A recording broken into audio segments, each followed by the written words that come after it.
નમસ્કાર, નિર્માણ ન્યૂઝની વિશેષ રજૂઆત સાથે હું છું યજ્ઞ ત્રિવેદી. દર્શક મિત્રો, નિર્માણ ન્યૂઝની આજની વિશેષ રજૂઆતમાં ચર્ચા કરવા જઈ રહ્યા છીએ કે એક બાજુ રુઝાન અલગ અલગ જોવા મળ્યા હતા, ક્યાંક ટ્રેન્ડ પણ ક્યાંક બદલાતો જોવા મળ્યો હતો, પરંતુ રિઝલ્ટ કંઈક અલગ જ પરિસ્થિતિ અત્યારે તો દર્શાવી રહ્યા છે. ગઈકાલે અને શનિવારે જે એક્ઝિટ પોલ સામે આવ્યા અને તેમાં ક્યાંક ચર્ચા કરી હતી કે આ વખતે થશે શું થશે, કેવી રીતના આંકડા આવશે, રિઝલ્ટ શું આવશે. પણ અત્યારે જે પ્રમાણે ટીવી સ્ક્રીન ઉપર પણ જોવા મળે છે કે એનડીએ અત્યારે તો 296 અને બીજી બાજુ ઇન્ડિયા ગઠબંધન એટલે કે ઇન્ડી એલાયન્સ જે 230 પર અત્યારે તો આવીને અટકી ગયું છે. સરકાર બનાવવા માટે થનગનાટ પણ જોવા મળી રહ્યો છે કે આ વખતે કરીએ શું, કયા રાજકીય પક્ષને અત્યારે તો મળવા જઈએ. એ જ પ્રમાણે શરદ પવાર સાથે પણ ચર્ચા વિચારણા થઈ રહી છે, નીતિશ કુમાર સાથે ચર્ચા વિચારણા થઈ રહી છે, જીનત રામ માંઝી સાથે અત્યારે તો ચર્ચા વિચારણા થઈ રહી છે. પરંતુ આ બધી ચર્ચા વિચારણાની છેલ્લે આ વખતે કેવા પ્રકારની પરિસ્થિતિ સર્જાશે તેને લઈને પણ ચર્ચા કરીશું. સાથે પરિણામ પર અત્યારે તો ચર્ચા વિચારણા કરવી છે. પરિણામ ઉપર ચર્ચા વિચારણા કરવા માટે અમારી સાથે જોડી ગયા છે શૈશવભાઈ વોરા કે જેઓ બ્લોગર છે, યોગેશભાઈ ચુડકર કે જેઓ રાજકીય વિશ્લેષક છે, અને સાથે સાથે શ્વેતાબેન બ્રહ્મભટ્ટ કે જેઓ ભારતીય જનતા પાર્ટીના પ્રવક્તા છે, અને યુવરાજસિંહ રાણા કે જેઓ કોંગ્રેસ પાર્ટીના પ્રવક્તા છે. જે આપ સર્વેનું સૌથી પહેલાં તો સ્વાગત છે. શ્વેતાબેન, શરૂઆત તમારાથી કરવી છે આજે. શ્વેતાબેન, 300+ અબકી બાર 400 કે પાર, પણ 400 કે પાર તો નહીં, પણ 300 સુધી પણ અત્યારે તો પહોંચી શક્યા નથી. શું કહેશો આપ તેને લઈને? જી ડેફિનેટલી વિથ ઓલ હ્યુમિલિટી અમારી જે એક્સપેક્ટેશન્સ હતી, પિછલી વખતનું પરફોર્મન્સ અને આ વખતની એક્સપેક્ટેશન્સ હતી એટલું સારું પરફોર્મન્સ નથી દેખાઈ રહ્યું. પણ હજુ પણ ફાઇનલ રિઝલ્ટ આઉટ નથી, એટલે આનાથી થોડું બેટરની હજુ પણ હોપ અમે રાખીએ છીએ.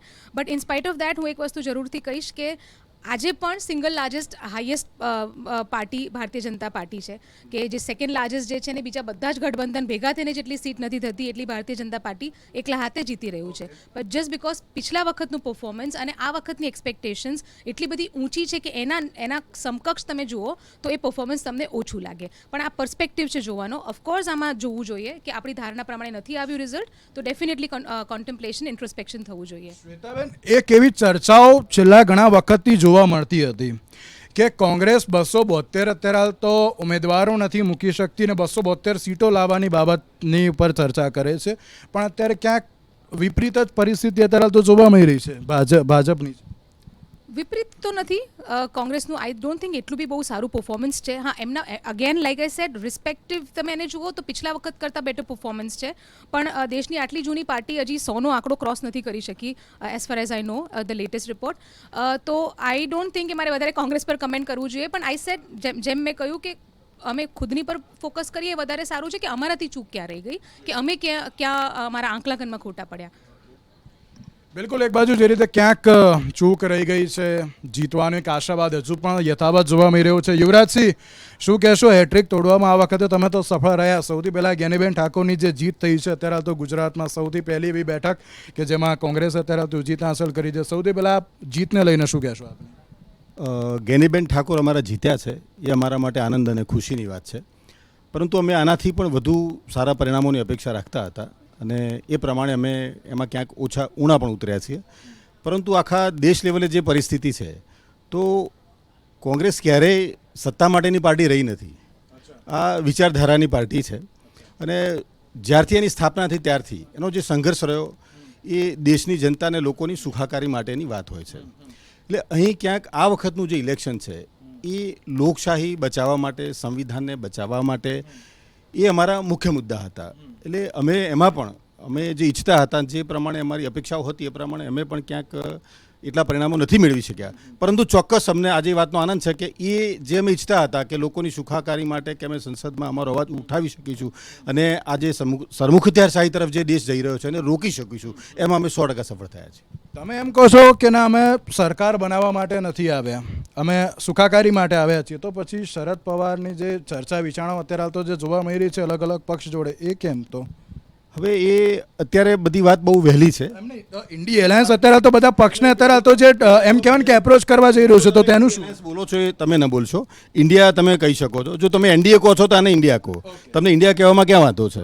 એટલે જે આ જે દ્રષ્ટિકોણ તમારો છે અને જે આખા દેશમાં આ જ રીતે બધી જે વાતો ફેલાવવામાં આવી હતી એ જ પ્રમાણે એના માટે જની આ જ વાત હતી કે દેશમાં જે જનસુખાકારીની જે વાત હતી, જે લોકો સુધીની પાયાની મૂળભૂત સુવિધાઓની જે વાત હતી અને જે પ્રમાણેના નિર્ણયો થતા હતા ભૂતકાળમાં આપણે જોયા છે કે જે 400 પારની વાતો જ્યારે કરતા ત્યારે એ બીક હતી કે 400 પાર સીટની વાત કરે છે કે 400 પાર પેટ્રોલની વાત કરે છે. એટલે અમારે એ જનતાના હિત માટેની આ વાત હતી કે અમે ક્યાંક એવી પરિસ્થિતિમાં પહોંચીએ અને અમે સરકાર બનાવીએ કે જે ભૂતકાળમાં પણ જે સસ્તું અને જે ગરીબોને પોસાય તેવું આપતા હતા એ પરિસ્થિતિમાં દેશને ફરીથી લઈ જઈ શકીએ અને આમાંથી આ મોંઘવારીમાંથી એને મુક્ત કરાવી શકીએ. બિલકુલ બિલકુલ. એક બાજુ જે રીતે ક્યાંક મોંઘવારીમાંથી મુક્તિ અત્યારે તો મેળવવાની બાબત છે. યોગેશભાઈ, 45 નહીં 50 દિવસ તો થયા આપણે ચર્ચા કરે આ બધા મુદ્દાઓ ઉપર. યોગેશભાઈ, ક્યાંક આપણે ચર્ચા કરતા હતા કે આ વખતે થશે શું. અબકી બાર 400 કે પારનો નારો પણ આવ્યો. ચલો 400 પાર ના પહોંચી શક્યા હતા તેવું પણ અત્યારે તો જોવા મળ્યું હતું, એટલે 370 કરી દીધી કે થોડુંક રિઝનેબલ રાખીએ આપણે અત્યારે. પણ ચલો 370ની પણ વાત કરી, ચલો 370 ના પહોંચી શક્યા, 300 કે પારની અત્યારે તો ચર્ચા જોવા પણ અત્યારે 300 કે પાર પણ અત્યારે જોવા મળતું નથી. યોગેશભાઈ, શું કહેશો અત્યારે જે પ્રમાણે ટ્રેન્ડ જોવા મળી રહ્યો છે, રિઝલ્ટ સામે આવી રહ્યા છે તેના લઈને? હંમેશા એકની એક વાત તમે કર્યા કરો તો એમાં લોકોને રસ કેટલો પડે. મોદી સાહેબ 2014માં અને 2019માં એમનો જે વેવ ચાલ્યો હતો અથવા તો એનાથી જનતા પ્રભાવિત થઈ ગઈ હતી. હું એને જરા જુદી રીતે જોઉં કે કોઈ એક સરસ જોક કહેવામાં આવે તો આખું ઓડિટોરિયમ હા કરતું હસવા માંડે. એ જોક ફરી કહેવામાં આવે તો થોડાક લોકો હશે, પણ ત્રીજી વાર જ્યારે કહેવામાં આવે ત્યારે કોઈ ના હશે. એમ મોદી સાહેબનો જાદુ 2014માં ચાલ્યો, 2019માં ચાલ્યો, પણ હવે એ જાદુ ચાલે એવો નથી. અને માત્ર મોદીના ચહેરા ઉપર પાર્ટી જીતે અને લોકો એમને વોટ આપ્યા કરે એ જમાનો હવે જતો રહ્યો. અને એ આજે જે પરિણામો આવ્યા છે એને બહુ સ્પષ્ટ બતાડ્યું. એક્ઝિટ પોલ આવ્યા એ દિવસે મેં તમારી ડિબેટમાં કહ્યું હતું કે આ એક્ઝિટ પોલ એક્ઝેક્ટ પોલ નથી હોતા, અને એણે અમને સાચા પાડ્યા કે આ એક્ઝેક્ટ પોલ નથી. આ એક્ઝિટ પોલ જે હતા એ આપણને કંઈક મિસગાઈડ કરતા હતા, એમાં જે કંઈ બનાવટ વગેરે થયું હોય તે જુદી વાત છે. પણ અત્યારે જે પરિણામો દેખાય છે એમાં 303ની મેજોરિટી જે ભાજપ પાસે હતી એ ગઠબંધન એમનું એનડીએ ગઠબંધન થઈને પણ નથી લાવી શક્યા. એ પરિસ્થિતિ જો અત્યારે હોય અને હજુ આંકડા બરોબર બહાર આવે ત્યારે ખબર પડશે કે જે મેજિક ફિગર 272 છે એને ભારતીય જનતા પાર્ટી પહોંચી શકશે કે કેમ. ભારતીય જનતા પાર્ટીને હવે કાલે રાષ્ટ્રપતિએ લાર્જેસ્ટ પાર્ટીને બોલાવવાની હોય ત્યારે જે કોઈ હોય એને બોલાવશે, પછી એને કોઈ હોર્સ ટ્રેડિંગ કરીને અથવા કોઈની સાથે મિલાવટ કરીને સરકાર રચવી પડશે. એટલે રાષ્ટ્રપતિ એમને 3 દિવસ આપે છે કે 30 દિવસ આપે છે બહુમતી સાબિત કરવા માટે એ જુદો પ્રશ્ન છે. પણ on there on Bharatiya Janata party સરકાર રચી શકે એવું અત્યારે કોઈ ચિહ્ન દેખાતું નથી. અને મોદી મેજિક ઉતરી ગયો છે અને ભારતીય જનતા પાર્ટી માટે લોકોની જે અપેક્ષાઓ હતી એ અપેક્ષાઓ 10 વર્ષમાં નથી સંતોષી શક્યા. એ વાત સ્પષ્ટ થઈ ગઈ છે આજે. બિલકુલ. અત્યારે તો ક્યાંક અપેક્ષાઓ ઘણી બધી હોય છે, સંતોષાતી નથી તેવી પણ બાબત જોવા મળે છે. શૈશવભાઈ, આપણે એમ કહેવાય ને કે તમે તો એક બ્લોગર છો, એક સામાન્ય જનતામાં પણ અત્યારે તો આપણે તમામ લોકો આવતા આવીએ છીએ. એક આશા હોય કે ને આ વખતે ચલો કોઈક સરકાર બનશે તો આપણું કંઈક સારું ભલું કરશે, આપણા જે અમુક મુદ્દાઓ છે પૂરા કરશે. પણ જે પ્રમાણે ચર્ચાઓ જોવા મળતી હતી કે અબકી બાર 300 કે પાર, એ બધી કંઈ જ નથી જોવા મળતું. માત્ર અત્યારે તો કંઈક રિઝલ્ટ અલગ જ જોવા મળી રહ્યું છે. આપની પ્રતિક્રિયા સૌથી પહેલાં તો? જો યજ્ઞભાઈ, કેવું છે, મોટે ભાગે જે આપણા નેતાઓ રહ્યા છે ને એ આપણા સામાન્ય માણસોને છે ને આપણી સાથે પોતાની જાતને જોડી દેતા હોય છે.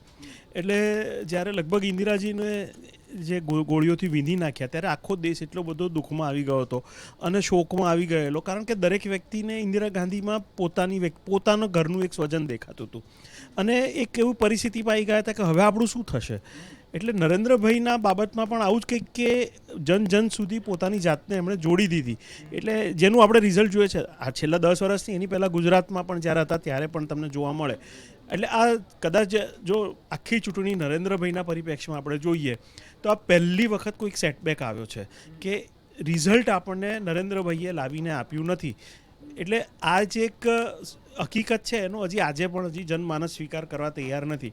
અને હવે ધીમે ધીમે જેમ વોટ્સઅપ યુનિવર્સિટી ચાલુ થઈ ગઈ છે અત્યારે, એટલે કોનો વાંક છે, શું છે, કઈ રીતે છે, એમાં ચાલુ થઈ ગયું. એટલે પહેલી શરૂઆત અત્યારે એવી થઈ કે ભાઈ હિન્દુ મતો છે એને તમે કોન્સોલિડેટ ના કરી શક્યા, પણ મુસલમાન મતો જે છે એને તમે ભેગા કરીને કોંગ્રેસે લાવીને આપી દીધા. આ સૌથી પહેલો આક્ષેપ અત્યારે વોટ્સએપ યુનિવર્સિટીમાં ચાલી રહ્યો છે, અને ચર્ચાનું આ એક બહુ આવનારા દિવસોની અંદર પણ આ એક રાજનીતિનો આપણી જે ચર્ચાઓનો એક ભાગ છે. એટલે એના મુદ્દામાં આ ગણાઈ લેવામાં આવશે કે કઈ થિયરી ચાલી ગઈ. જેમ કે ભૂતકાળમાં ગુજરાતની અંદર આપણે ખામ થિયરી ચલાવતા હતા, એમ યુપીની અંદર પેલી યાદવ ને આ બધી ઘણી બધી થિયરીઓ ચાલતી હતી કે ભાઈ જાતિ કભી જાતિ નહીં હૈ. એટલે 10 વર્ષમાં આપણે એવું માનતા થઈ ગયા હતા કે જાતિગત રાજનીતિનો ખો નીકળી ગયો હવે. અને નવી જનરેશન જે છે જેણે વોટ્સએપ ને ઇન્ટરનેટ વાપર્યું છે એ લોકો બધાએ જાતિને બાજુ પર મૂકી દીધી. પણ હવે ફરી પાછું એ જે રાજકારણ છે એનું એ ચર્ચામાં ફરી પાછું આવી ગયું છે કે જાતિ શું હતી એની ચર્ચા અત્યારે ટીવી ઉપર આપણે જોતા થઈ ગયા છે. ફરી પાછું એક વખત હિન્દુ મુસલમાનની ચર્ચાઓ ફરી એકવાર ચાલુ થશે. નરેન્દ્રભાઈને અત્યારે જે બહુમતી જો આ જે આંકડા ટીવી પર દેખાઈ રહ્યા છે એ આંકડા જો ખરેખર ઇલેક્શન કમિશનર જો આપી દે કે ભાઈ આ આંકડા ફાઇનલ છે, હવે આ પ્રમાણે તમને આપણી નવી લોકસભાની આ ટેલી થઈ છે, તો આ બધું જ આ જે સવાલો જે મેં કર્યા એ બધા હવે આગળના આવનારા વર્ષોમાં ચર્ચાવાના છે. અને પતનના કારણો, અને પતન જ કહેવાય કેમ કે એવું માનતા હતા કે 400 પાર જાય તો એક રાજીવ ગાંધી વખતનું જે શિખર હતું એ શિખરને બી આપણે ક્રોસ કરી શકીશું. એટલે એ જે ભાજપનું અને એનડીએનું જે હતું એ શિખર ક્રોસ કરવાની વાત હતી, પણ ત્યાંથી આપણે અડધેથી જ પાછા આ લોકો આવી ગયા. એટલે એનો મતલબ એમ થયું કે આ પતન જ છે. ભલે જીત છે અત્યારે એનડીએ પાસે તો અત્યારે ક્લિયર મેજોરિટી 299 કે 300 છે, એટલે ક્લિયર મેન્ડેટ છે. આમ જોવા જાઓ તો એનડીએને ક્લિયર મેન્ડેટ છે કે ભાઈ જાઓ તમે જઈને સરકાર બનાવો, 272નો આંકડો તમે ક્રોસ કરી ગયા છો. પણ હવે એની અંદર બી હોર્સ ટ્રેડિંગ ચાલુ થઈ ગયું કે કોકને ફોન કર્યો ને કોકને ફોન કર્યો. એટલે આજે આપણે પેલી જે એચડી દેવી ગોળા વખતની જે આપણી રાજનીતિ હતી કે એની ફરીવાર શરૂઆત થઈ ગઈ છે, કે અટલ બિહારી વાજપેયી વખતનું જે આપણે ઇન્ડિયા શાઇનિંગ હતું એની શરૂઆત થઈ ગઈ. એટલે મુદ્દા ઘણા બધા છે અને પેઢી આખી બદલાઈ ગઈ છે. એ સમયે જે પેઢી હતી એ પેઢી હવે છે જ નહીં, પણ જુદી પેઢી છે. પણ પરિસ્થિતિ એની એ જ છે કે જુદી છે, એની હવે આપણે આગળ ચર્ચાઓ થવાની છે. અને લોકોને તો કેવું છે કે ભાઈ મારા બિલ છે એ મારા બિલ સસ્તા થવા જોઈએ, છતાંય મને સુખાકારી બધી મારા જે વ્યાજના લોનના હપ્તા છે આ છે તે છે, પબ્લિકને પોતાની સુખાકારી જોઈએ છે. રાજનેતા ભારત વર્ષની અંદર એવા રહેલા છે કે ઇન્દિરા ગાંધીજી, જો તમે વિચાર કરો કે એ યુદ્ધ જીત્યા તો ભારત વર્ષ યુદ્ધ જીતી ગયું, એ પ્રકારની આપણી પરિસ્થિતિ. નરેન્દ્રભાઈને પણ જે પ્રકારે એમણે ઊભું કર્યું હતું કે એ સુખી છે તો આપણે સુખી છીએ. એટલે આ એક જે આખું ઊભું કરવામાં આવે છે કે રાજનેતા, અને આપણા રાજનેતાઓ સફળ થાય છે એમની જાતને આપણી સાથે જોડી દેવા માટે. તો આમાંથી હવે કદાચ ભારતના લોકોએ પણ બહાર આવવું પડશે અને રાજનેતાઓએ પણ બહાર આવવું પડશે, અને ચોક્કસ વસ્તુઓ કહેવી પડશે કે ભાઈ આ હું રહીશ ને આ પ્રમાણે ચાલશે દેશ, તો હું આટલો ગેસનો ભાવ આપીશ, આટલો પેટ્રોલનો ભાવ આપીશ, આટલું આ થશે, આ શું ડિલિવર કરીશ ને શું છે. તમારી પાસે ઘણા બધા પેલા ઢંઢેરા ચૂંટણી પક્ષના આવે છે, આ છે તે છે, બધું આપણી પાસે સામાન્ય માણસ પાસે આ બધું વાંચવાનો ટાઈમ જ નથી હોતો. એને એટલું હોય છે કે મારી હેલ્થ અને શિક્ષણ, મારા બાળકોનું આટલી પ્રાથમિક જરૂરિયાત બેઝિક, કે ભાઈ હેલ્થ છે તો હવે આજે નાનો મતદાર છે અત્યારે કે જે આપણું મધ્યમ વર્ગ છે કે જેનો પગાર 30,000 છે, એ આમાંના કોઈ બી કાર્ડ માટે, મા કાર્ડ કે આયુષ્ય કાર્ડ માટે કંઈક સક્ષમ નથી થતો. બહુ નીચલા વર્ગ છે ને બધું મળી જાય છે, પણ વચ્ચેવાળો છે એ ફસાઈ જાય છે. અને અલ્ટિમેટલી શું થાય છે કે મેડિક્લેમના પ્રીમિયમ ભરે છે. હું આ બધા જે ચર્ચાના મુદ્દા નાખતો જ જોઉં છું કે જે હવે આવનારા દિવસોમાં તમને જોવા મળવાના છે. ગેસના સિલિન્ડરથી લઈને બીજી બધી ઘણી બધી વાતો આ બધી આવવાની છે. એટલે આ જે મુદ્દા હતા એને કદાચ ભાજપ ચૂકી ગયું છે એટેન્ડ કરવામાં, કે શું થયું કે ખરેખર જાતિગત રાજનીતિ આવી ગઈ છે. અને ચુડગર સાહેબે કીધું એ પ્રમાણે એવું બી બને કે લોકો કદાચ અપખે પડી ગયા હતા, અને એ પણ એક બહુ હકીકત છે, કેમ કે ચારે બાજુ એક જ ચહેરો આપણને જોવા મળતો હોય તો પછી માણસ કંટાળી જતું હોય છે. એટલે આ પરિસ્થિતિ, એટલે હવે જે કદાચ મે બી કંઈક અત્યારે ચૂંટણી પંચની સાઇટ કદાચ ચાલતી નથી, કંઈક ગડબડ છે એવું લાગી રહ્યું છે, કેમ કે 3-4 કલાકથી હું જોઈ રહ્યો છું પણ કંઈ બરાબર મને એનું એ જ આયા કરે છે. એટલે હવે શું છે, કંઈક જો કંઈક રિઝલ્ટ બદલાઈ જાય ને અચાનક કંઈક ઉલટફેર થઈ જાય તો આ બધું જ પાછું હું બોલું છું એ પણ બદલાઈ જવાનું છે, કેમ કે એમાં પછી એમ થઈ જાય કે મેં સ્વીકાર્યતા આવી ગઈ છે. એટલે આ બધી સાપેક્ષ વાતો છે, પણ છતાંય જે જનતાને જે અડતી વાતો છે કે નેતાને પોતાનો માની લીધો અને પછી એ નેતા છે, રાજનેતા છે, એની સાથે તમે જોડીને એમના સુખ તમારા સુખ, એમના દુઃખ તમારા દુઃખ, આની સાથેથી આપણે આમાંથી બહાર આવવું પડે. બિલકુલ સાચી વાત છે. એટલે કે સવાલ અત્યારે તો ઘણા બધા છે કે પ્રાથમિક જરૂરિયાતો કેવી રીતે કયા આધારે અત્યારે તો સંતોષવામાં આવશે, પ્લસ ક્યાંક અત્યારે તો મુદ્દાઓ ઘણા બધા છે, પણ તેની સાથે અત્યારે સવાલ એક જ યથાવત છે કે આ પરિસ્થિતિ થઈ કેમ. શ્વેતાબેન, ગુજરાતમાં તો 26 અત્યારે તો જીતવાનો એક દાવો હતો, અને એ પણ 5 લાખ પ્લસની લીડથી. તો જે પ્રમાણે જ્ઞાનીબેન ઠાકોર અત્યારે તો જીતી ગયા, તેને લઈને તો શું કહેશો? કેમ 5 લાખ પ્લસની? તો ચલો વાત અત્યારે તો દૂર રહી, પણ એક સીટ પણ અત્યારે તો ભારતીય જનતા પાર્ટીની જોડેથી જતી રહી. જી, સર્વપ્રથમ તો એમને કોંગ્રેચ્યુલેશન્સ ગેનીબેનને આ સીટ માટે. અને રહી વાત 25, આપનો જે પ્રશ્ન છે એના જવાબ આપવા માટે, તો જેમ મેં કહ્યું કે આની ઉપર ડેફિનેટલી મનોમંથન કરશું, અને જે મોવડી જે સિનિયર લીડર્સ છે એની પર ઇન્ટ્રોસ્પેક્શન કરશે અને એના કારણ શોધશે જ. પણ હું બે વાત કહેવા માગું છું આની અંદર. ઘણી વખત એવું હોય કે તમે આખું વર્ષ ભણ્યા હોય પણ એક્ઝામના દિવસે જ તમે પરફોર્મ નથી કરી શકતા, રાઈટ? આ વખતે વોટિંગ પર્સન્ટેજ પણ એટલું સારું નથી રહ્યું, એટલે જ્યારે એ તો જે તે ટાઈમ પર આનું જ્યારે વિશ્લેષણ થશે ત્યારે ખબર પડશે કે એક્ઝેક્ટ પરિબળો શું છે. પણ એ વાતથી હું કમ્પ્લીટલી અગ્રી નથી કરતી કે કામો નથી થયા. 2019 થી 2024નો ટાઈમ આપણા દેશ માટે ગ્લોબલ સિનારીઓની અંદર ઘણો અઘરો હતો. ચાહે પેન્ડેમિકની વાત કરો, કે ચાહે રેડ સીના અટેકની વાત કરો, કે ચાહે બે વોર્સની વાત કરતા હો, આ પરિસ્થિતિની અંદર આપણે બધા જ જાણીએ છીએ કે દુનિયાભરના દેશોને પ્રોબ્લેમ થઈ રહી છે. મારી દ્રષ્ટિએ એ પરિસ્થિતિની અંદર આ જે કરંટ નેતૃત્વ જે છે મોદી સરકારે ખૂબ સારી રીતે એને મેનેજ કરેલું છે એ પરિસ્થિતિની અંદર. શ્વેતાબેન, તમે એમ કહો છો કે ના અત્યારે તો એ જે કોઈ પણ સિચ્યુએશન હતી તેમાં બહુ સારી રીતે મેનેજ કર્યું છે, પણ તમે આખા ભારતમાં એક વિકાસ મોડલને રજૂ કરો છો, અને એ ગુજરાતનું વિકાસ મોડલ, અને ગુજરાતના વિકાસ મોડલમાં આ પ્રકારની પરિસ્થિતિ એટલા માટે સવાલ અત્યારે તો ઊભો થતો હોય છે. હા, એટલે જ હું કહું છું કે હું એ વસ્તુથી પર્સનલી પણ જે મારું જે રીડિંગ છે એના પ્રમાણે I don't agree with that, પણ એને કેમ એને કેમ ટ્રાન્સલેટ ના થઈ શક્યું એની માટે ઇન્ટ્રોસ્પેક્શન કરવાની ડેફિનેટલી જરૂર છે કે શું રીઝન્સ થયું કે એ પહોંચી ના શક્યું, કે ટર્નઆઉટ ના થઈ શક્યું. શ્વેતાબેન, એમ કહેવાય થોડોક ઓવર કોન્ફિડન્સ હતો કે ના ભારતીય જનતા પાર્ટી 26 જીતી જ જશે તેમ? હું કદાચ રાઈટ પર્સન નથી એની માટે કહેવા માટે, બિકોઝ હું આખા પક્ષ માટે ના બોલી શકું. ડેફિનેટલી હું ગલત છું, બિકોઝ મારી પણ આ એક્સપેક્ટેશન હતી નહીં. મને પણ એક ફિગરની એક્સપેક્ટેશન હતી, તો ડેફિનેટલી મારો ઓવર કોન્ફિડન્સ હું કહી શકું, પણ પક્ષ વતી હું આ સ્ટેટમેન્ટને યુઝ કરી શકું. બીજી બાજુ ક્યાંક અત્યારે સવાલ એ પણ થતો હોય છે યુવરાજસિંહ, કે જ્યારે ગુજરાતની તો આપણે વાત કરી, પણ ગુજરાતની સાથે સાથે અત્યારે ઇન્ડિયા અત્યારે જે પ્રમાણે આગળ વધી રહ્યું છે, સ્મૃતિ ઈરાની પણ અત્યારે તો જે હારી ગયા છે, બીજી બાજુ અન્નામલાઈ જે સૌથી મોટો ચહેરો સાઉથનો હતો તે પણ અત્યારે તો હારી ગયો છે. જે પ્રમાણે આગળ અત્યારે તો જે એલાયન્સ આવી રહ્યું છે, શું લાગે છે કે આગામી સમયમાં જો સરકાર બનાવવાનો એક જે પ્રયત્ન કરવામાં આવશે તેમાં કેવી રીતનો અત્યારે તો પ્રયત્ન જરૂરી છે? આશાવાદ છે અમને કે અત્યારે હાલ જે દેખાઈ રહ્યું છે એના કરતાં જ્યાં સુધી મતગણતરી પૂર્ણ થાય એટલે સાંજ સુધીમાં કંઈક એનાથી સારી પરિસ્થિતિ અમારી હશે અને અમે સરકાર બનાવવાની દિશામાં આગળ વધીશું. તમારા પરિણામના અત્યારે તો જોવા જઈએ કે જે પ્રમાણે અત્યારે 229 ને 230 અત્યારે તો જે જોવા મળી રહ્યું છે, શું લાગે છે કે હજુ પણ પરિણામમાં ક્યાંક ફેરબદલ થાય તેવી શક્યતાઓ છે? બિલકુલ અમે આશાવાદી છીએ, કારણ કે હજુ ઘણી બધી સીટો એવી છે કે જેમાં ખૂબ જ ઓછા માર્જિનથી ભારતીય જનતા પાર્ટી કે બીજા અન્ય પાર્ટીઓ કે જે આગળ છે કે એના માર્જિન ઘણા બધા ઓછા છે, અને હજુ ઘણું બધું મતગણતરીનું કામ બાકી છે. એટલે અમે એવી આશા રાખીએ પણ છીએ કે, અને અત્યારે હાલ માનો કે 230-32નો આંકડો તો છે, તો 272 જોઈએ છે, તો એટલા કદાચ સીટ અમારી થઈ પણ શકે છે, તો અમે સરકાર બનાવવાની દિશામાં આગળ આશાવાદી છીએ. યુવરાજસિંહ, હવે તો ઈવીએમ પર સવાલ નહીં થાય ને? ઈવીએમ પર ક્યારેય કોંગ્રેસે સવાલ ઉઠાવ્યા જ નથી. આના પહેલા ઉઠાયા છે? નહીં, આના પહેલા તો ઉઠાયા છે. નહીં, જ્યારે કોંગ્રેસ ક્યાંક અત્યારે તો હારે છે ત્યારે ઈવીએમ પર સવાલ કરવાના, પછી નહીં કરવાના એમ? કોંગ્રેસે ઓફિશિયલ રીતે ક્યારેય ઈવીએમ પર પ્રશ્ન નથી ઉઠાવ્યો. એ ક્યારેક કોઈક વ્યક્તિ, માનો કે અત્યારે પાર્ટી વતી હું આવ્યો છું ને મેં બોલી દીધું, એવી રીતે ક્યારેક ક્યાંક બન્યું હશે. ઈવીએમ પર પ્રશ્ન ઉઠાવનાર સૌથી પહેલાં જો કોઈ વ્યક્તિ હોય તો નરેન્દ્રભાઈ મોદી હતા. એ જ્યારે ગુજરાતના સીએમ હતા ત્યારે એમનું સ્ટેટમેન્ટ છે, મારા કરતાં વધારે તમને વધારે ખબર હોય, અને કદાચ તમારી પાસે ન હોય હું તમને મોકલી આપીશ, મારી પાસે એમનું સ્ટેટમેન્ટ છે. એમણે જ સૌથી પહેલાં ઈવીએમ પર પ્રશ્ન ઉઠાયેલો કે આખા વિશ્વમાં ઈવીએમ ક્યાંય વપરાતું નથી, જે વિકસિત દેશો છે ત્યાં. તો સુપ્રીમ કોર્ટ સુધી વાત પહોંચી હતી, તેનું શું? એમાં ક્યાંય કોંગ્રેસ પક્ષકાર નથી. એમાં ક્યાંય કોંગ્રેસ પક્ષ હોય તો મને બતાવો. કોંગ્રેસ પક્ષકાર એમાં ક્યાંય છે જ નહીં. હવે ક્યાંક ઈવીએમ પર સવાલ નહીં કરે ને કોંગ્રેસ? એમાં ક્યાંય પક્ષકાર છે જ નહીં.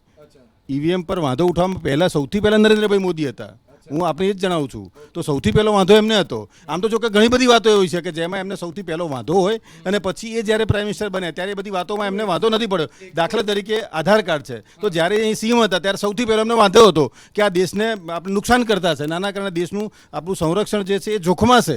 અને જ્યારે વડાપ્રધાન થઈ ગયા ત્યારે સૌથી વધુ એમણે એના ફાયદા ગણાવવા માંડ્યા હતા. એવી ઘણી બધી ઘટનાઓ છે. જેમ અત્યારે ખેડૂતો જે MSP માંગી રહ્યા છે, તો જ્યારે સીએમ હતા ત્યારે એમણે મનમોહન સિંહને પત્ર લખેલો અને પત્રમાં એમણે આ જ માંગણી કરેલી કે બધું કોંગ્રેસનું હતું એ બધું અત્યારે તો જે બધું ભાજપે કર્યું છે કે અત્યારે MSP ને લીગલ રાઇટ ખેડૂતોના હિત માટે આપી દેવું જોઈએ. અને જ્યારે વડાપ્રધાન થયા ત્યારે જ વસ્તુને ઇનકાર કરી રહ્યા છે. એટલે સેમ EVMમાં પણ આવું જ છે. નરેન્દ્રભાઈ મોદી સૌથી પહેલો એનો વિરોધ કરતા હતા.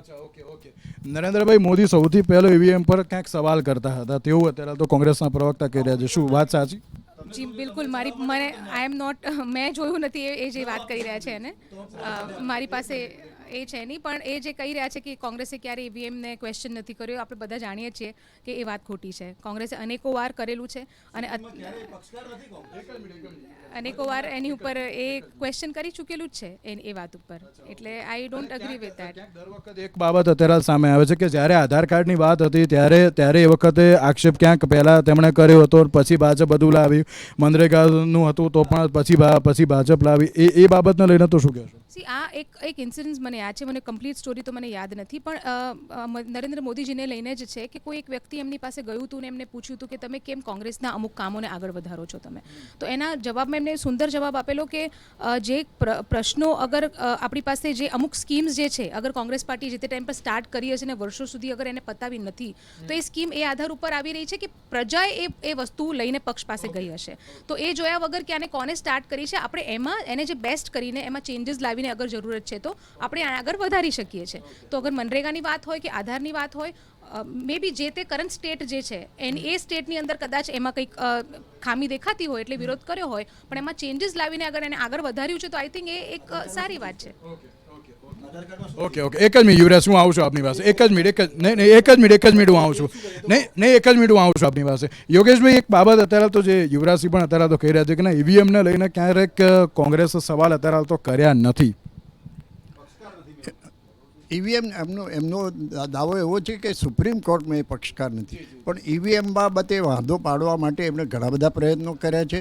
અમેરિકા બેઠેલા સામ પિત્રોડાએ પણ એને માટેની બધી વિગતો આપી હતી કે આવું કરીએ તો EVMને આમ થાય તેમ થાય. એટલે EVM બાબતે કોંગ્રેસને ઘણો બધો વાંધો હતો. માત્ર વાંધો ક્યારે નહોતો કે કોંગ્રેસ જીતતી હોય ત્યારે વાંધો નહોતો, બાકી તો વાંધો હતો જ. એટલે EVMની વાત તો સાચી છે કે કોંગ્રેસને ઘણો બધો વાંધો હતો. હવે નરેન્દ્ર મોદીની કદાચ વાત સાચી છે, પણ પછીથી ના અચ્છા, મારે શ્વેતાબેનનું એક વાક્ય છે તે એમને કોટ કરવું છે કે એમણે એમ કીધું કે અમે હવે આત્મમંથન કરીશું. એટલે અમે લોકો જ્યારે હોય ત્યારે કોંગ્રેસને કહેતા હતા કે તમે આત્મમંથન કરો. હવે આત્મમંથન ભારતીય જનતા પાર્ટી પોતે કહે છે અમે કરીશું. એટલે આ ભારતીય જનતા પાર્ટીને પણ હવે આત્મજ્ઞાન થયું છે કે ના, ક્યાંક કશું ખોટું થાય છે. અને નરેન્દ્રભાઈના એકલાના નામે અત્યાર સુધી જીતતા હતા, તો એ હવે આત્મમંથન કરે અને આખી ભારતીય જનતા પાર્ટી એક નક્કી કરેલું સૂત્ર 2014માં કે કોંગ્રેસ મુક્ત ભારત બનાવીશું, એ એમ કરતાં કોંગ્રેસ ઘસાતી ગઈ. પણ આજે જે પરિણામો દેખાય છે એ કોંગ્રેસ ફરી બેઠી થઈ રહી છે. ગુજરાતમાં વનવાસ વેઠ્યા પછી આજે ગેનીબેને એક ઓક્સિજન પૂરો પાડ્યો છે કોંગ્રેસને, અને કોંગ્રેસ એનો લાભ લે. હું આ એટલા માટે કહું છું કે અમે ભલે ભારતીય જનતા પાર્ટીનું કોંગ્રેસનું જેનું શાસન આવેલું, પણ એક મજબૂત વિપક્ષ હોય કે જેથી કરીને શાસક પાર્ટી એકદમ બેફામ વર્તન ના કરે અથવા તો ઓટોક્રેસી જેવું ના થઈ જાય, એના માટે મજબૂત વિપક્ષ જોઈએ. એ આ વખતે જો થાય તો બહુ લોકશાહી માટે અને ભારત દેશ માટે બહુ સારું ગણાશે, એવું મારું માનવું છે. યોગેશભાઈ, એક બહુ મહત્વનો સવાલ. કેમ કહેવાય કે દિલ્હી સુધી પહોંચવું તો ઉત્તર પ્રદેશ સર કરવું પડે, અને આ વખતે 10 વર્ષમાં સૌથી કંગાળ પ્રદર્શન ક્યાંક ભારતીય જનતા પાર્ટીનું યુપીમાં અત્યારે તો જોવા મળી રહ્યું છે. અને સૌથી વધારે બીજું એક સ્વિંગ સ્ટેટ આપણે જે છેલ્લા ઘણા દિવસથી ચર્ચા કરીએ છીએ એ છે મહારાષ્ટ્ર. શું કહેશો આ બંનેને લઈને?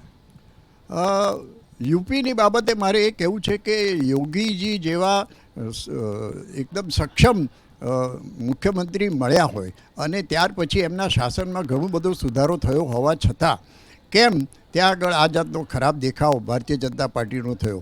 તમે કીધું એ વાત સાચી છે કે વડાપ્રધાન થયું હોય તો યુપી મારફતે જવું પડે, એટલા માટે મોદી સાહેબે વારાણસીની સીટ લીધી, એટલે એ વાત તો સાચી છે. પણ આટલા સારા સક્ષમ યોગીજી જેવા મુખ્યમંત્રી મળે અને એમના ત્યાંથી લો એન્ડ ઓર્ડરની બાબતમાં કેટલો બધો સુધારો થયો, બીજી ઘણી બધી બાબતોમાં સુધારો થયો, તેમ છતાં આટલું ખરાબ પ્રદર્શન ત્યાં કેમ થાય છે? આ એક સંશોધનનો વિષય એટલા માટે છે કે આ કેમ થયું. કદાચ ત્યાં આગળ હિન્દુ મુસ્લિમવાળી વાત જે હતી એમાં મુસ્લિમો એકત્રિત થયા અને એના કારણે આ થયું હોય એવું શક્ય છે. એટલે આ પરિસ્થિતિમાં આ ખરેખર વિચાર માગી લેવું છે કે આવું કેમ થયું. જો મહારાષ્ટ્રની વાત કરો તો મહારાષ્ટ્રની બાબતમાં મેં એક બીજું હમણાં વાક્ય સાંભળ્યું હતું કે ગુજરાત અને મહારાષ્ટ્ર બંને એક જાતનું કલ્ચર હોય, પણ ગુજરાતના લોકો દિલથી વિચારે છે જ્યારે મહારાષ્ટ્રના લોકો મનથી વિચારે છે. અને મહારાષ્ટ્રમાં આ વખતે ભારતીય જનતા પાર્ટી અથવા તો કેન્દ્રની સરકારે જે કંઈ દાવ ખેલ્યા, શિવસેના જેવી બાલ ઠાકરેની એક સંસ્થાના 2 ભાગ પાડી દીધા, એનસીપીના 2 ભાગ પાડી દીધા, એથી કરીને ભારતીય જનતા પાર્ટી માટે મહારાષ્ટ્રમાં એક જાતનો રોષ થયો કે અમારા મહારાષ્ટ્રનું એક અપમાન કરો છો, બાલા સાહેબ ઠાકરેની પાર્ટીનું તમે અપમાન કરો છો અને અમારું મરાઠાનું અસ્તિત્વ જતું રહે, એ રીતે થાય. અને ત્યાં આગળ ભારતીય જનતા પાર્ટી પોતાનું શાસન લાવવા માટે બધા પ્રયત્નો કર્યા, આને તોડ્યા.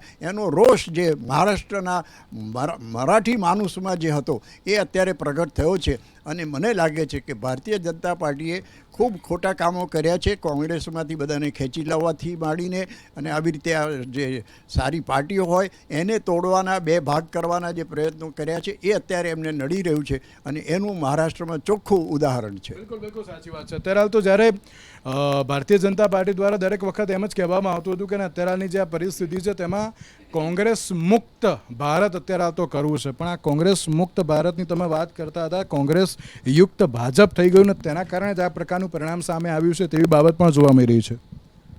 જી આઈ એમ નોટ શ્યોર કે આ કોંગ્રેસ મુક્ત ભારતવાળું સ્ટેટમેન્ટ કોણે ક્યાં બોલ્યું છે, પણ ભારતીય જનતા પાર્ટીએ જ અત્યારે હાલ તો કહ્યું હશે. આઈ એમ નોટ શ્યોર, મારી પાસે સ્પેસિફિક ઇન્સ્ટન્સ મને યાદ નથી કે હું એની પર કમેન્ટ કરી શકું. પણ આઈ ઓલ્સો પર્સનલી બિલીવ અને આઈ થિંક મોદીજી પણ ઘણી વખત બોલી ચૂક્યા છે કે જેમ યોગેશ સરે કહ્યું કે ડેમોક્રેસીની અંદર મજબૂત વિપક્ષ ખૂબ જરૂરી છે, પણ વિપક્ષનું કામ એ હોવું જોઈએ કે જે ક્રિટિકલ એનાલિસિસ કરે. બસ એક જસ્ટ બિકોઝ તમે વિપક્ષમાં છો એટલે કરેલા બધા જ કામને તમે નકારી કાઢો, that is not fair, right. અને બીજી એક વસ્તુ પણ હું એક આપને કહીશ આની અંદર કે C apart from Congress and BJP આ જે પરિણામ છે ને એઝ અ કન્ટ્રી તમે જુઓ ને તો પણ મને અફસોસ કે દુઃખ એ વસ્તુનું છે કે ક્લિયર મેજોરિટી જ્યારે ના હોય ને તો યોગેશ સર અને બીજા લોકો પણ અગ્રી કરશે કે મેજર ડિસિઝન્સ લેવા બહુ અઘરા પડી જાય. મારું માનવું છે કે છેલ્લા 5 વર્ષમાં દેશ એક વિકાસના એક વેગ તરફ આગળ વધી ચૂક્યું હતું અને હવે ક્યાંક અગર ક્લિયર મેજોરિટી નથી આવતી કે ક્યાંક કોઈક એવી સિચ્યુએશન આવે છે કે તમે ક્યાંક મુદ્દાઓ અત્યારે સમજાવવામાં ક્યાંક નિષ્ફળ રહ્યા જાહેર જનતા. બિલકુલ, હું એ જ તો કહી રહી છું કે એની એ જાણવું ખૂબ જ જરૂરી છે કે કેમ એ ટ્રાન્સલેટ ના થઈ શક્યું. અને એ એક ચિંતાનો પણ વિષય છે કે જો અગર ક્લિયર મેજોરિટી નથી આવતી તો એટલા મેજર ડિસિઝન્સ લેવા માટે કોઈ પણ પક્ષ માટે એ નથી સારું, તો એક કન્ટ્રી માટે પણ નથી સારું. We have to accept that also. I think Yogesh sir એની પર વધારે લાઇટ આપી શકશે. ક્યાંક અત્યારે સવાલ પણ અત્યારે જ છે કે દર વખતે માત્ર આપણે ભારતીય જનતા પાર્ટી કોંગ્રેસની તો વાત કરીએ છીએ, પણ જાહેર જનતાની પણ અત્યારે તો વાત કરવી બહુ જરૂરી છે. એક મજબૂત વિપક્ષ તરીકે હું અત્યારે હાલ તો નહીં કહું, કારણ કે હજુ પણ થોડુંક સ્વિંગ અત્યારે જોવા મળી રહ્યો છે સીટને લઈને. કદાચ જો વિપક્ષમાં પણ અત્યારે હાલ ફરી એકવાર જો તમે આવો અથવા તો સરકાર બને, તમારી સૌથી પહેલી પ્રાયોરિટી એટલે કે પ્રાથમિકતા અત્યારે હાલ તો કઈ રીતે જોવા મળશે? હાલની પરિસ્થિતિમાં તો જે આંકડા દેખાઈ રહ્યા છે અને બદલાઈ રહ્યા છે એ પ્રમાણે તો કદાચ અમે સરકાર બનાવીશું એવી અમારી અપેક્ષા અને હજુ પણ અમારી આશા જીવન છે. પણ તમે જે કહો છો કે માનો કે પ્રસંગ નથી આવતો તો વિપક્ષમાં અમે મજબૂત હોઈશું. તો જે હમણાં વાત કરી ને કે વિકાસમાં ઝડપીએ, તો શેમાં વિકાસ કર્યો? તમે ડોલર ને રૂપિયાની વાત કરતા હતા તો ત્યારે શું સ્થિતિ હતી ને તમારા વર્ષના શાસનમાં તમે એમાં શું વિકાસ કર્યો કહો? રોજગારીની વાતો કરતા હતા, વર્ષે 2 કરોડ રોજગારી આપવાની વાત કરી હતી. આજની પરિસ્થિતિ શું છે? મોંઘવારીની વાત એમણે કરી હતી, બહુ હુઈ મહેંગાઈ કી બાર. કોઈ પણ વસ્તુને લઈ લો, તમને મગજમાં આવે એ વસ્તુને યાદ કરો ને. પેટ્રોલ ડીઝલ સિવાયની તમને જે વસ્તુ મગજમાં આવે કે આ વસ્તુ પકડો ને, તો એની શું સ્થિતિ છે? અરે દરેક વસ્તુમાં. અને જે એકદમ તળિયાના ગરીબ માણસને ઉપયોગ કરવાની વસ્તુ હોય એના પર ટેક્સ નહોતો ત્યાં લગાડ્યો, હતો એમાં વધારે કર્યો. જે ઉદ્યોગપતિઓના જે ટેક્સ હતા, જે કોર્પોરેટ ટેક્સ હતા, જે હતા એમાં ઘટાડો કર્યો. જે લોનો માફ કરી એ ઉદ્યોગપતિઓની કરી. ગરીબનું શું કર્યું? ખેડૂત માટે શું કર્યું? મધ્યમ વર્ગ માટે શું માફ કર્યું?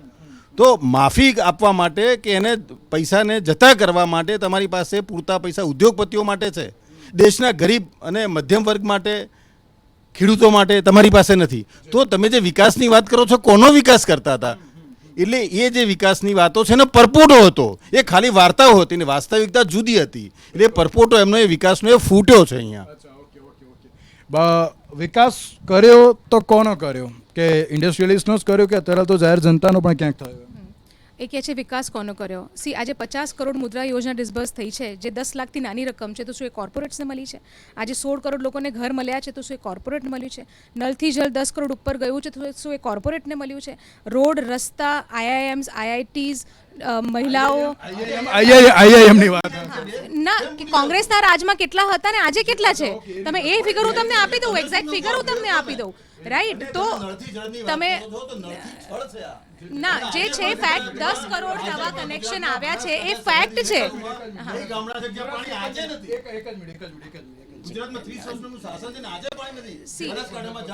એક જ મિનિટ 10 કરોડ નવા કનેક્શન આવેલા છે એ ફેક્ટ છે. શૌચાલય બન્યા છે એ ફેક્ટ છે. તો તમે 70 યર્સમાં શું કર્યું? તમે એમ વિચારો તમે કે અગર ભૂતકાળની, હું શ્વેતાબેન એમ કહું છું, આપણે ભૂતકાળની વાત ના કરીએ ને, હું ભૂતકાળની વાત, હું એની જ વાત કરું છું કે આજે આપણે છેલ્લા 10 વર્ષની વાત કરો છો, છેલ્લા 10 વર્ષનું એનાલિસિસ કરો છો, એ આજના તારીખમાં એ ભૂતકાળ છે. તો 10 વર્ષમાં અગર 10 કરોડ નળ ગયા છે, તો તમે એ જ ભૂતકાળમાં, પાછળના ભૂતકાળમાં કેમ નથી? એમ નહીં, પણ અત્યારે 10 વર્ષની વાત થતી હોય ને, તો અત્યારે સૌથી પહેલા હું 10 વર્ષની વાત કરું. એ કહે છે તમે નલ સે જલની વાત કરો છો. છોટાઉદેપુરમાં અત્યારે હાલ પણ ઘણા એવા ગામ છે કે જે અત્યારે હાલ પાણી પહોંચતું નથી. હું એ જ સમજાવું છું કે જે પરિસ્થિતિ 2014માં હતી, 14 થી લઈને 24 સુધીમાં અગર 10 કરોડ નવા નલ સે જન કનેક્શન થયેલા છે, તો એના પહેલા કરતાના પેરામીટર્સમાં એ સારું છે ને. That is what I am trying to explain.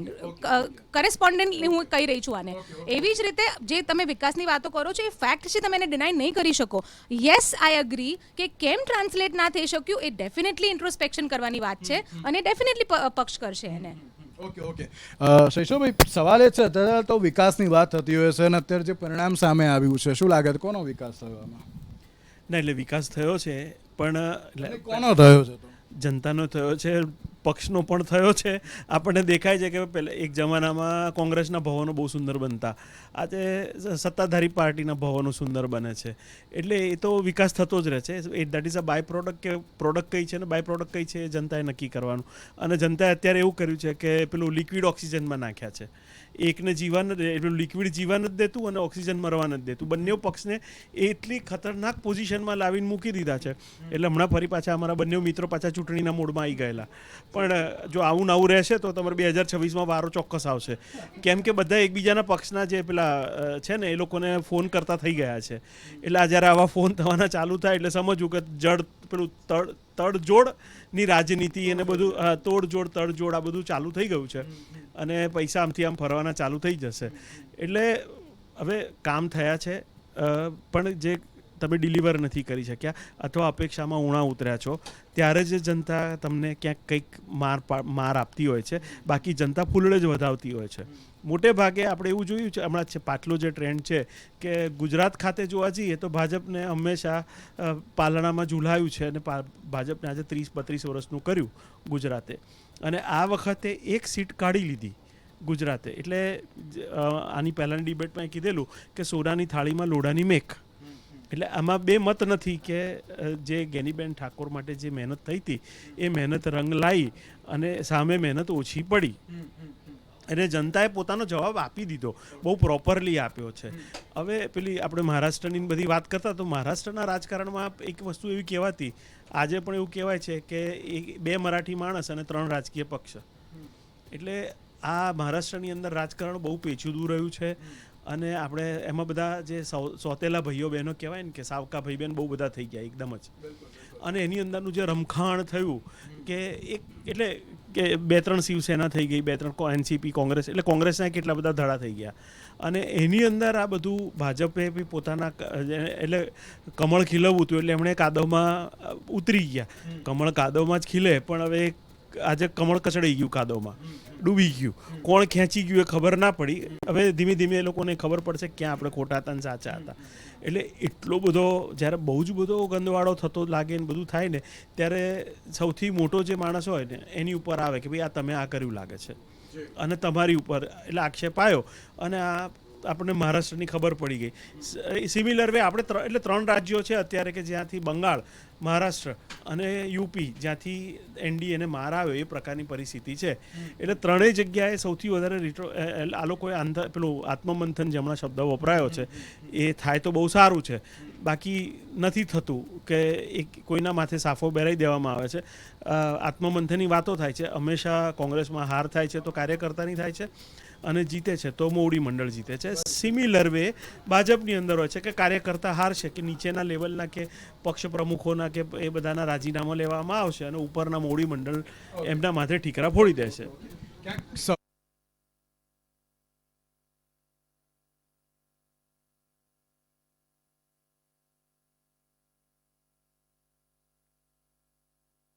Swing જોવા મળી રહ્યું છે.